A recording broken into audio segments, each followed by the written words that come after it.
Hello everyone, welcome back to online education. आज हम लोग सीटेट के एसएसटी के कुछ इंपॉर्टेंट क्वेश्चंस को सॉल्व करेंगे। तो बिना टाइम वेस्ट किए चलिए क्वेश्चंस को शुरू करते हैं। तो हमारा पहला क्वेश्चन क्या है? सामाजिक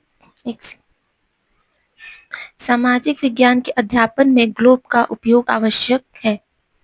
तो अगर हम सामाजिक विज्ञान पढ़ा रहे हैं तो हम उसको में ग्लोब क्यों यूज करेंगे? तो इसका ऑप्शंस में क्या क्या दिया हुआ है? तो ग्रुप के आधार पे हम दिन और रात के कॉन्सेप्ट को बच्चों को समझा सकते हैं। तो हाँ, समझा सकते हैं। पृथ्वी के आकार के बारे में समझा सकते हैं। हाँ, जैसे ग्लोब दिखाते हैं कि पृथ्वी का आकार गोल है, तो इस तरह से हम क्या है आकार स्ट्रक्चर वगैरह को बता सकते हैं। तो हाँ, ये भी कर सकते हैं। स्थल जल का अनुपात बताने हेतु ग्लोब की सहायता से हम बच्चों को इतना बता सकते हैं कि पृथ्वी पे कितने परसेंट जल है, कितने एरियाज में लैंड है, कितने फॉरेस्ट हैं, इन सब के बारे में हम अच्छे से बच्चों को समझा सकते हैं। तो हाँ, इसका ये ऑप्शन भी सही होगा। तो इससे क्या है, फाइनल आंसर क्या लगाएंगे कि उपरोक्त सभी, यानी कि ये सारे ऑप्शन सही हैं। तो आइए नेक्स्ट क्वेश्चन पे चलते हैं। हमारा नेक्स्ट क्वेश्चन क्या है? भारतीय अर्थव्यवस्था के उदारीकरण की प्रक्रिया का श्रेय दिया जाता है। तो उदारीकरण जो लिबरलाइजेशन हुआ था, उसका श्रेय किसे दिया जाता है? आप लोग कमेंट सेक्शन में बताइए कि उदारीकरण की नीति कब लागू हुई थी। और अभी हम इस क्वेश्चन की बात करते हैं। तो इस क्वेश्चन का सही आंसर क्या होगा? सी, पीवी नरसिम्हा राव। पीवी नरसिम्हा राव के समय में उदारीकरण, यानी जिसमें उदारीकरण के साथ दो और नीतियों को लागू किया गया था। वो कौन कौन सी नीतियां थी, आप लोग कमेंट सेक्शन में बताइएगा। तो मैं आपको उसका शॉर्ट फॉर्म बताती हूँ। तो उसका शॉर्ट फॉर्म क्या था? एलपीजी। एलपीजी नीति में लिबरलाइज एल जो था वो लिबरलाइजेशन यानी कि उदारीकरण को इंडिकेट करता है। और ये पीजी, पी और जी का फुल फॉर्म क्या होगा, ये आप लोग बताइएगा।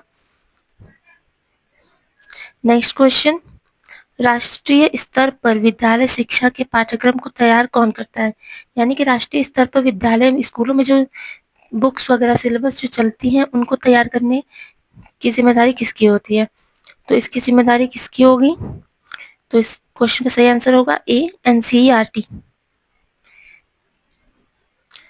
नेक्स्ट क्वेश्चन, सामाजिक विज्ञान का अध्यापक निर्माता है किसका? राष्ट्र का, परिवार का, राजनेताओं का या अर्थव्यवस्था का? ए, राष्ट्र का। सामाजिक विज्ञान से हमें समाज के लोगों के प्रति और देश की सामाजिक स्थिति के बारे में पता चलता है। इससे क्या होता है, हम बच्चे अपने समाज के प्रति और लोगों के प्रति काफी अच्छे से जागरूक होते हैं, अपने देश को अच्छे से समझ पाते हैं, देश की संस्कृति क्या है, सभ्यता क्या है, उसको समझते हैं, जिससे उनके अंदर अच्छे गुणों का विकास होता है। और अगर उनका विकास होगा तो वो आगे चल के एक अच्छे राष्ट्र का भी निर्माण करेंगे। हमारा नेक्स्ट क्वेश्चन है, सामाजिक अध्ययन का अर्थ है। सामाजिक अध्ययन किस चीज का अध्ययन करता है? क्या वो परिवार का अध्ययन करता है? नहीं। क्या वो पर्यावरण के बारे में बताता है? तो नहीं।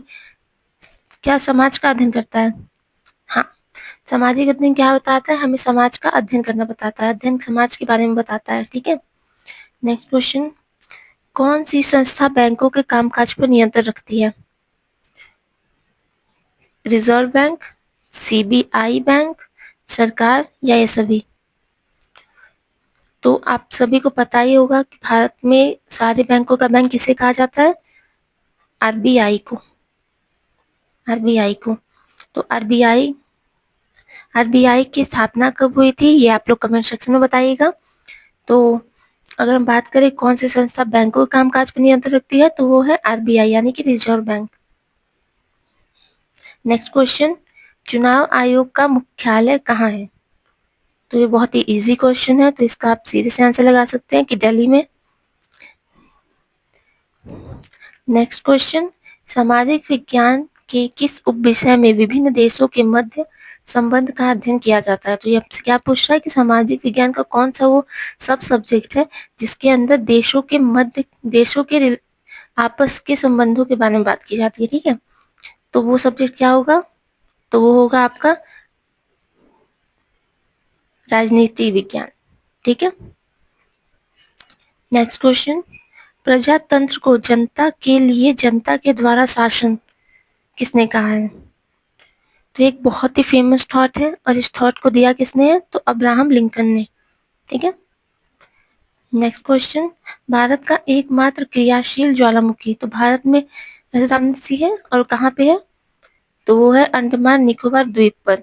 तो ये वहाँ अंडमान निकोबार में एक द्वीप है जहाँ पर ये ज्वालामुखी इस समय सक्रिय है और इसमें हमेशा हलचल देखने को मिलती है। तो इस क्वेश्चन का आंसर सी हो जाएगा। तो ये जो जितने भी क्वेश्चन है ये अक्सर बहुत ही इंपॉर्टेंट क्वेश्चन है सोशल साइंस के।